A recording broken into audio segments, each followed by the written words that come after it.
So hello guys. आज हम लोग पढ़ने वाले हैं लाइफ प्रोसेस। क्लास 10th का है, बायो का फर्स्ट चैप्टर लाइफ प्रोसेस। हम एनसीईआरटी के थ्रू पढ़ेंगे, तो स्टार्ट करते हैं। लाइफ प्रोसेस में बात की गई है कि हम लोग डिफरेंट डिफरेंट ऑर्गेनिज्म देखते हैं, अलग अलग एनिमल देखते हैं, प्लांट्स देखते हैं। तो हमको फ़र्क कैसे पता चलेगा कौन लाइव है और कौन अलाइव नहीं है, कौन जिंदा है कौन जिंदा नहीं है। If we see a dog running, chewing cud, a man shouting loudly on the street, अगर ऐसा हम कुछ देखते हैं कि एक डॉग दौड़ रहा है तो हम ये समझ लेते हैं कि वो जिंदा है। या एक एक भैंस है, गाय गाय है, वो अपना खाना च्युइंग कर रही है, तो हमको समझ में आता है वो जिंदा है।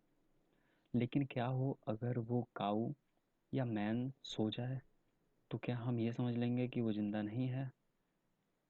तो हमारा जो क्राइटेरिया है किसी को ये देखने का कि कौन जिंदा है कौन नहीं है, ये थोड़ा सा अलग अलग हो जाता है।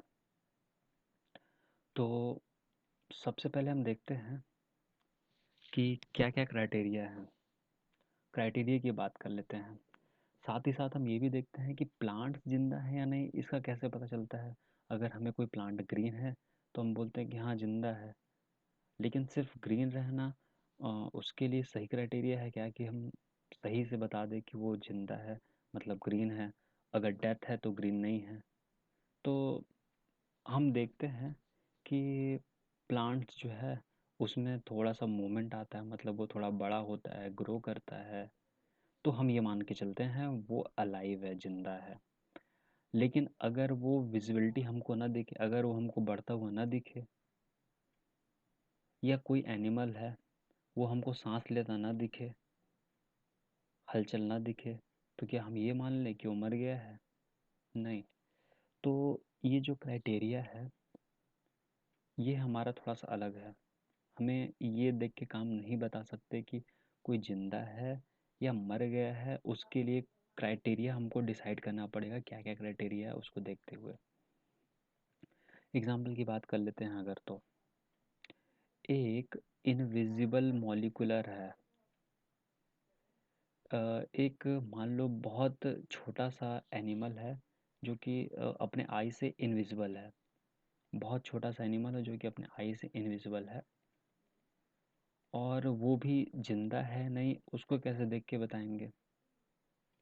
तो हम चेक कर रहे हैं, हम इसमें ये दिया है कि हम ये टेस्ट कर रहे हैं कि क्या सही क्राइटेरिया क्या होना चाहिए। ट्रूली हम कैसे बता दें कि कौन जिंदा है कौन नहीं, उसके लिए हमें चेक करना पड़ेगा। तो फिर हमको ये पता चलता है कि क्या मॉलिक्यूलर मूवमेंट ज़रूरी है क्या? मूवमेंट तो ज़रूरी है क्या, मॉलिक्यूलर मूवमेंट ज़रूरी है क्या? तो काफ़ी कुछ रिसर्च के बाद, काफ़ी कुछ देखने के बाद कुछ क्राइटेरिया तय किए गए कि कोई अगर ज़िंदा है, कोई अगर अलाइव है तो कैसे अलाइव है, कोई अगर ज़िंदा है तो कैसे ज़िंदा है, कोई अगर डेथ है, कोई मरा हुआ है, या कोई निर्जीव है, नॉन लिविंग है, तो कैसे है।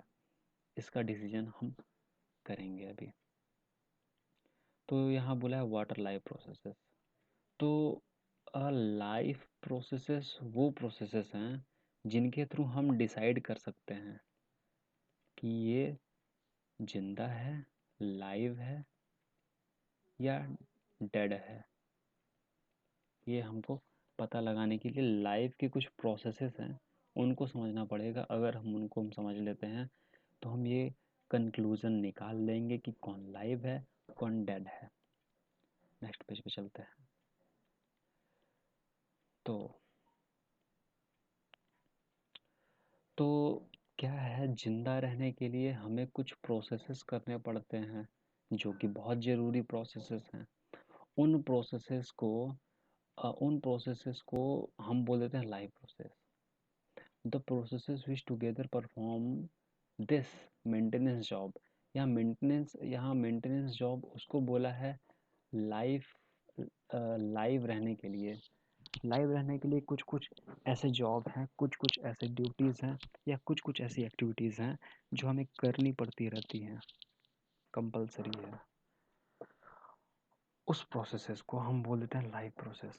अब देखते हैं क्या क्या प्रोसेसेस है।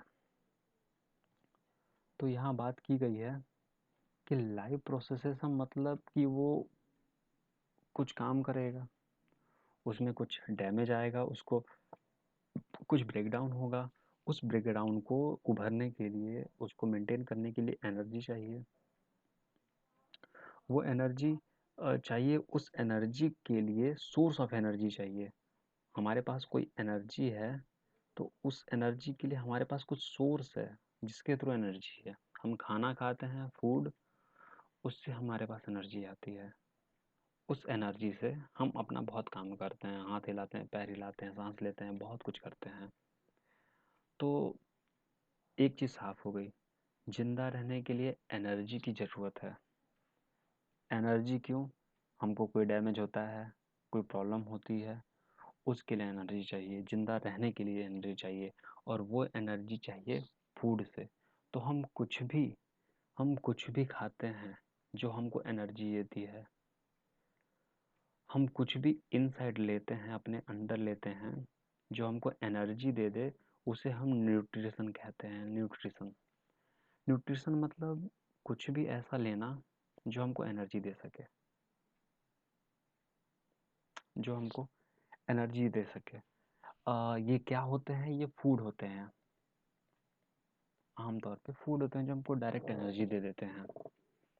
ठीक है, जैसे कि क्या है, ये जो न्यूट्रिशन है, इसका मोड अलग अलग होता है, अलग अलग ऑर्गेनिज्म में अलग अलग होता है। ठीक है, जैसे कि अगर साइज बड़ा है, बड़ा कोई ऑर्गेनिज्म है, तो उसके लिए ज़्यादा एडिशनल रॉ मटेरियल चाहिए, ज़्यादा उसको चाहिए। अगर वो छोटा है, बहुत छोटा है, माइक्रो ऑर्गेनिज्म है, तो उसके लिए छोटा चाहिए। तो साइज के अनुसार डिपेंड करता है। तो मोस्ट ऑफ द फूड जो होते हैं वो कार्बन बेस्ड होते हैं। ठीक है, कार्बन बेस्ड होते हैं। कार्बन बेस्ड इसलिए क्योंकि प्लांट्स जो होते हैं मेनली कार्बन से बने होते हैं। ऑर्गन जितने होते हैं सब कार्बन से बने होते हैं। हम लोग प्लांट से ही दिया हुआ खाते हैं। जैसे कि एग्जांपल में भिंडी, आलू, गाजर, अदरक, सब तो हमको प्लांट से मिलता है। एनिमल से भी कुछ कुछ फूड मिलते हैं, तो उन एनिमल को भी प्लांट से मिलता है। अल्टीमेट हमारे जितने ऑर्गन्स हैं मेनली कार्बन के बने होते हैं, तो कार्बन बेस्ड हम लोग फूड यूज इस्तेमाल करते हैं। तो डिफरेंट डिफरेंट ऑर्गेनिज्म में डिफरेंट डिफरेंट टाइप के न्यूट्रिशन होते हैं। सबका न्यूट्रिशन अलग अलग होता है। माइक्रो ऑर्गेनिज्म डिफरेंट तरह से लेगा, एक एनिमल डिफरेंट तरह से लेगा। Outside of source energy can be quite varied since the environment is not under the control of individual, the source of energy is to be broken। तो देखो क्या होता है कि हमने जो फूड लिया सबके लिए अलग अलग है। उस सब चीज़ अलग अलग फूड के लिए हमको उसके अपने यूज में लाना है। इस फूड को हमको अपने यूज में लाना है, अपने लिए इसको ब्रेक डाउन करके अपने पचाने लायक डाइजेस्टेबल बनाना है। हम कुछ भी नहीं खा सकते, हम वही सिर्फ खाएंगे जो हम हमारे डाइजेस्टेबल हो, जो हम डाइजेस्ट कर सकें, जिसे हम कन्वर्ट करके तोड़ के एनर्जी बना सकें। न्यूट्रिशन फूड को कहते हैं, किसी प्रकार का फूड नहीं होता। वो फूड जिससे हमको एनर्जी मिले उसी को न्यूट्रिशन बोलेंगे। अब देखो, जो हमने फूड खाया उसको हमको पचाना है, उससे एनर्जी निकालनी है। तो एनर्जी निकालनी, हमने खाना तो खा लिया, न्यूट्रिशन में आया, हमने खाना खाया, हमको फूड मिल गया, हम न्यूट्रिशन मिल चुका हमको। अब हमको उस न्यूट्रिशन में हो सकता है फूड जो है वो कॉम्प्लेक्स हो, उस कॉम्प्लेक्स को हमको कन्वर्ट करना है, कॉम्प्लेक्स को हमको कन्वर्ट करना है सिंपल में, डाइजेस्टेबल में। तो वो सिंपल हो जाता है उस प्रोसेस को, जो हम सिंपल को कॉम्प्लेक्स को अपने यूज में ले आए, सिंपल करके मतलब उससे एनर्जी ले लिए, उसको हम लोग बोल देंगे रेस्पिरेशन बोल देंगे। तो रेस्पिरेशन क्या होता है? इसमें क्या है, ऑक्सीडाइजिंग रिड्यूसिंग रिएक्शन होते हैं जो कि खाने को ब्रेक डाउन करते हैं। जो हमने न्यूट्रिशन लिया, जो हमने फूड लिया, उसको ब्रेक डाउन करके उससे हमको अल्टीमेट एनर्जी निकालनी है, उसको हमको एनर्जी लेनी है, तो वो रेस्पिरेशन कहलाएगा। रेस्पिरेशन रेस्पिरेशन तब कहते हैं जब खाने से एनर्जी निकल जाए, जब हमारा खाने से एनर्जी निकल जाए तब वो रेस्पिरेशन कहला जाएगा। ठीक है, तो रेस्पिरेशन हो गया हमारा, न्यूट्रिशन हो गया। आगे चलते हैं। मैं अभी लिस्ट बनाऊंगा कि लाइफ प्रोसेसेस में क्या क्या आते हैं। ठीक है, एक सिंगल ऑर्गेनिज्म है जिसका कोई स्पेसिफिक ऑर्गन नहीं है, उसके पास कुछ ऐसा नहीं है जिससे वो फूड और एक्सचेंज करे, गैसेस एक्सचेंज करे, फूड ले। तो क्योंकि ऐसा तब होता है क्योंकि उसका एंटायर जो सरफेस है वो पूरे एम्बॉर्मेंट में है, एम्बॉर्मेंट से कनेक्टेड है। तो अगर बॉडी अगर सिंपल है, सिंपल बॉडी है, तो ये डायरेक्ट इसी में सब फूड भी चला जाएगा, गैसेस का ट्रांसफ़र भी हो जाएगा, सब कुछ इसी में हो जाएगा। लेकिन अगर बॉडी कॉम्प्लेक्स है, ये अगर कॉम्प्लेक्स है, तो हमें अलग अलग अलग अलग चीज़ें चाहिए सबको डाइजेस्ट करने के लिए, रेस्पिरेशन के लिए, न्यूट्रिशन के लिए, सब कुछ अलग अलग चाहिए होता है। ठीक है, इसमें बड़ा सिंपल है, इसमें डिफ्यूजन के थ्रू, नॉर्मल प्रोसेस के थ्रू इसमें सब कुछ हो जाता है। खाना खा लेंगे, सांस भी ले लेंगे, रेस्पिरेशन भी कर लेंगे, एनर्जी भी, सब कुछ इसमें नॉर्मल प्रोसेस हो जाता है। लेकिन हमारे अंदर कॉम्प्लेक्स बॉडी है, तो उसके लिए हमें सब चीज़ के लिए अलग अलग चाहिए। हमें खाना पचाने के लिए डाइजेस्टिव सिस्टम चाहिए, सांस लेने के लिए रेस्पिरेशन चाहिए, एनर्जी बर्न करने के लिए रेस्पिरेशन प्रोसेस, अलग अलग सबके लिए प्रोसेस है। सिंपल में सिंपल प्रोसेस, कॉम्प्लेक्स में थोड़ा कॉम्प्लेक्स आ जाते हैं। तो सिंपल में ये जो सिंपल है, सिंपल ऑर्गेनिज्म है, इसमें जो एनर्जी का इसमें जो गैसेस का ट्रांसफ़र होता है वो डिफ्यूजन के थ्रू होता है। डिफ्यूजन के थ्रू, यहाँ डिफ्यूजन लिखा है, डिफ्यूजन के थ्रू ये होता है। लेकिन सिंपल डिफ्यूजन विल नॉट, अगर ये कॉम्प्लेक्स बॉडी है तो सिंपल डिफ्यूजन से हमारा रिक्वायरमेंट पूरा नहीं हो पाएगा एक सेल का, तो हमें कॉम्प्लेक्स थोड़ा सा एडवांस फॉर्म चाहिए सभी चीज़ के लिए।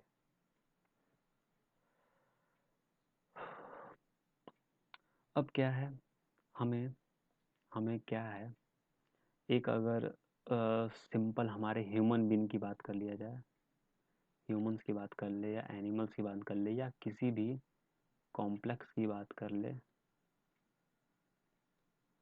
कॉम्प्लेक्स की बात कर ले, तो कॉम्प्लेक्स की अगर बात कर ले तो कॉम्प्लेक्स में क्या होता है कि अ, हमको डाइजेस्टिव के लिए हमें न्यूट्रिशन चाहिए, न्यूट्रिशन मिला, फिर उसके बाद हमको रेस्पिरेशन भी हो गया, मतलब हमको ये खाना मिल गया, उसको हमको एनर्जी बनाना है। लेकिन हमारे अंदर एक ट्रांसपोर्टेशन भी चाहिए। ट्रांसपोर्टेशन मतलब चाहिए खाना कहीं और बना, हमको पचाना कहीं और है, सब जगह पहुंचाना है, तो उसके लिए ट्रांसपोर्टेशन चाहिए। अगर बॉडी बहुत सिंपल है तो इसके लिए बहुत खास ट्रांसपोर्टेशन की व्यवस्था नहीं होती, इसके लिए बहुत खास ट्रांसपोर्टेशन की व्यवस्था नहीं होती। लेकिन बॉडी अगर कॉम्प्लेक्स है तो एक जगह न्यूट्रिशन होगा, एक जगह रेस्पिरेशन होगा, दोनों को कनेक्ट करने के लिए ट्रांसपोर्टेशन चाहिए होता है। मैं अभी और क्लियर बता दूंगा, बहुत क्लियर, बहुत अच्छे से समझ में आ जाएगा आप लोग को। खाना पचना अलग साइड पे होता है, रेस्पिरेशन हर एक बॉडी हर एक सेल्स में होते हैं, हर एक मसल्स में होते हैं। तो इसको पहुंचाने को, ये जो खाना डाइजेस्ट है, ये जो न्यूट्रिशन है, इसको हर एक सेल तक पहुंचाना ट्रांसपोर्टेशन के थ्रू होता है। ठीक है, अब हमने जो खाया है सब कुछ हम उसको कंज्यूम तो कर नहीं पाएंगे। हम कुछ बनाएंगे, हमारे पास कुछ एनर्जी बनेगी, तो कुछ बॉडी या सेल को रिपेयर करने में कुछ वेस्ट भी निकलेगा, वो वेस्ट हमारे लिए हार्मफुल होता है। हम उसको अपने बॉडी में लेके नहीं घूम सकते, तो उसको रिमूव करना है। और वो जो रिमूवल प्रोसेस होता है वो एक्सक्रीशन कहलाता है। वो एक्सक्रीशन प्रोसेस के जरिए निकाला जाता है। These waste produced by therefore needed to remove from our body and is discarded outside by the process excretion। जो हमारे काम की चीज़ें नहीं हैं, कुछ सेल डेथ कर गए, कुछ उसमें हार्मफुल वेस्ट बना, कुछ सेल को ठीक करने में कुछ वेस्टेज बन जाते हैं, कुछ CO2 या कुछ गैसेस या कुछ ऐसे हार्मफुल प्रोडक्ट बनते हैं, उनको निकालने को हम बोलते हैं एक्सक्रीशन। अब नेक्स्ट पेज पे आते हैं।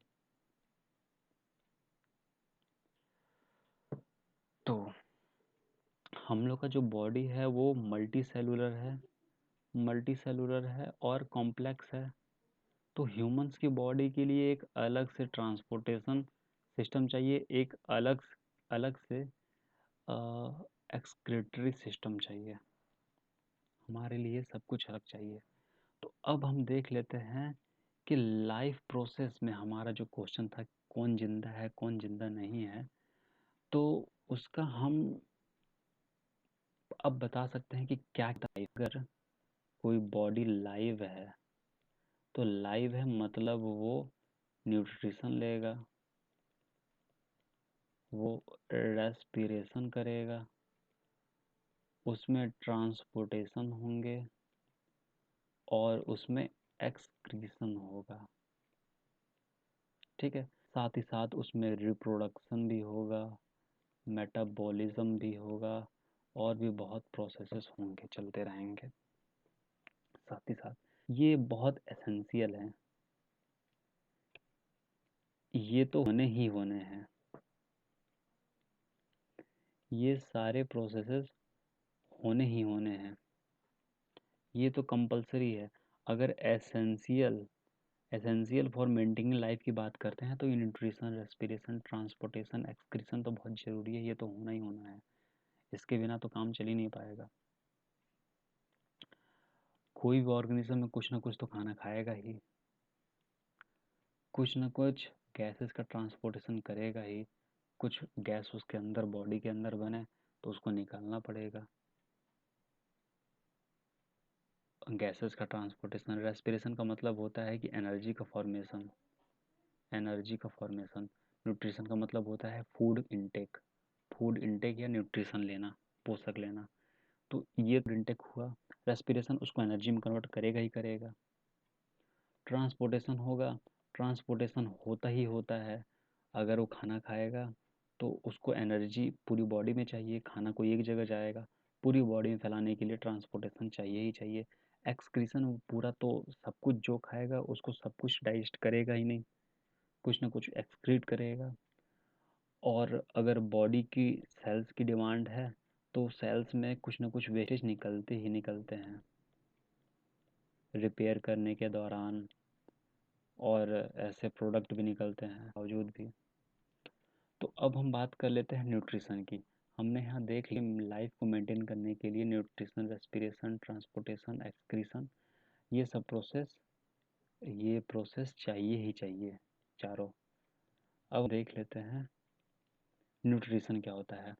अब हम न्यूट्रिशन के बारे में थोड़ा सा डिटेल में जाते हैं कि न्यूट्रिशन क्या होता है। न्यूट्रिशन तब जरूरी है क्योंकि हमको हमको तो चाहिए एनर्जी, हमको एनर्जी चाहिए। क्यों एनर्जी चाहिए? काम कर रहे हैं, वी वर्क, हम काम करते हैं। अगर कोई टेबल उसको काम नहीं करना, टेबल को काम नहीं करना, तो उसको एनर्जी की ज़रूरत नहीं पड़ेगी। लेकिन हमारे अंदर एनिमल्स के अंदर बहुत काम चलता है। हमारे अगर ह्यूमंस की बात कर ले तो ब्लड का फ्लो होना, माइंड का चलना, दिल का धड़कना। अगर हम शांत बैठे हैं तो सब चलते रहते हैं, ये सब सारे प्रोसेस होते रहते हैं। तो ये सारे प्रोसेसेस होने की वजह से ये सब कुछ हमको एनर्जी की ज़रूरत पड़ती है।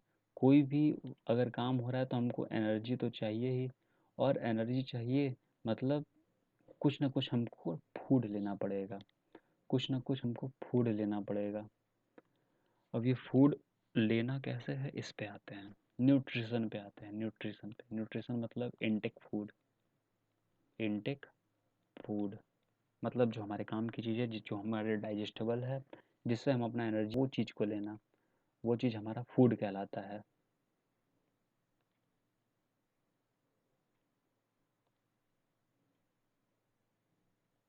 समथिंग,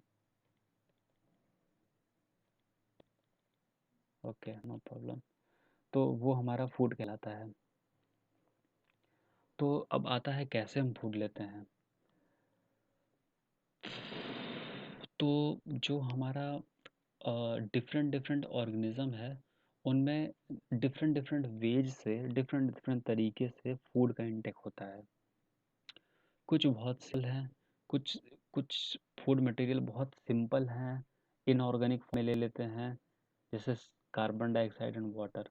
जो प्लांट है उसका फूड बहुत सिंपल है, बहुत सिंपल तरीके से वो फूड ले लेता है, बहुत सिंपली तरीका है। वो है एटमॉस्फेयर से डायरेक्ट, उसको चाहिए भी क्या, कार्बन डाइऑक्साइड एंड वाटर चाहिए। तो एटमॉस्फेयर में ये दोनों अवेलेबल हैं, बहुत इजीली तरीके से ले सकता है। वो वो वो वो ऑर्गेनिज्म जिनको कार्बन डाइऑक्साइड एंड वाटर चाहिए, these organism are autotrophs, include green plant and some bacteria. मतलब ये हुआ कि जो भी ऑर्गेनिज्म खुद से खाना बना ले, या वो ऑर्गेनिज्म जिसको बहुत सिंपल सिंपल मटेरियल चाहिए, सिंपल फूड मटेरियल और इनऑर्गेनिक मटेरियल चाहिए, वो ऑटोट्रॉप दिया गया है।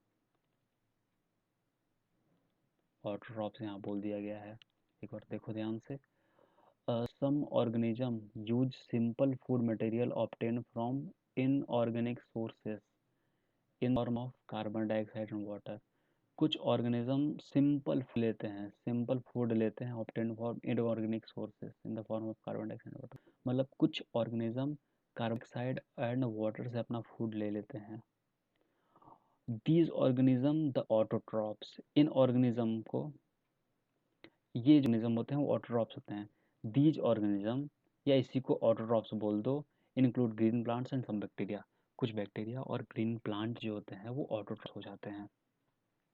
कुछ एनिमल्स कॉम्प्लेक्स सब्सटेंस को लेते हैं, जैसे कि हम लोग जो हैं, हम लोग कॉम्प्लेक्स सब्सटेंस को लेते हैं। कॉम्प्लेक्स सब्सटेंस हम लेते हैं, हमने हम तो बहुत कुछ खा लेते हैं। हम चाट खा लेते हैं, पिज्ज़ा खा लेते हैं, एग खा लेते हैं, बहुत कुछ ऐसा लेते हैं हम लोग ऐसा बहुत कुछ ऐसा खा लेते हैं जो सिंपल नहीं होता, ये होता है, ये काफ़ी कॉम्प्लेक्स होता है। तो ये कॉम्प्लेक्स को डाइजेस्ट करने के लिए हमारे पास एक अलग से डाइजेस्टिव सिस्टम होगा।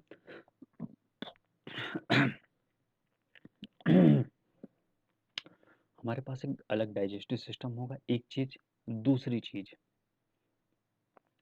हम इसको डाइजेस्ट करने के लिए बायो कैटलिस्ट का इस्तेमाल करते हैं, मतलब एंजाइम्स का इस्तेमाल करते हैं। हमने इतनी बड़ी, हम इसको अब सिंपल, इन सभी को सिंपल ऑर्गेनिक में कंपाउंड कन्वर्ट करेंगे, और उससे सिंपल कन्वर्ट करने के बाद हम इसको सिंपल मतलब ब्रेक डाउन करके सिंपल करेंगे, और उसके बाद हम इसको डाइजेस्ट करेंगे, प्रॉपर लेंगे। तो ये प्रोसेसेस हो गए। ठीक है, अब आगे बढ़ते हैं। ये जो कॉम्प्लेक्स आइटम है, ये हमको हम इसको प्रोड्यूस कर सकते हैं। अगर हम मान लो अगर हम चीज, मान लो कोई लिली खाते हैं, ठीक है, तुलसी का लिप्स खाते हैं, तो भी हम बना नहीं सकते। ये भी काफ़ी कॉम्प्लेक्स आइटम हो जाएगा हमारे लिए, काफ़ी कॉम्प्लेक्स बना ये तो बना बना है। हम ऐसी ही चीज़ खाते हैं जो बना बनाया है, और वो सभी चीज़ जो ऑटोट्रॉप्स पे निर्भर है। तुलसी एक ऑटोट्रॉप्स है, कार्बन डाइऑक्साइड और वाटर में ये इसका काम हो जाएगा। तो ये खुद खा रहा है, तुलसी खुद खाना बना रहा है, क्योंकि कार्बन डाइऑक्साइड और वाटर चाहिए इसको बनाने के लिए। तो ये बहुत हाई चीज़ इस्तेमाल नहीं करता, ये बहुत सिंपल चीज़ इस्तेमाल करता है, सिंपल रॉ मटेरियल इस्तेमाल करता है। तो ये ऑटोट्रॉप्स कहलाएगा। जो इस तुलसी को खाएगा या जो किसी और पे डिपेंड करेगा, डिपेंड ऑन, यहाँ इनऑर्गेनिक की बात की थी, हम ऑर्गेनिक की बात करते हैं। हम ऑर्गेनिक के लिए किसी और पे डिपेंड होते हैं, खाने के लिए, अपने खाने के लिए किसी और पे डिपेंड करेंगे, इनडायरेक्टली किसी और CO2 और वाटर से बना लिए सिंपल आइटम से। जो हेट्रोट्रॉप्स है वो सिंपल आइटम से खाना नहीं बना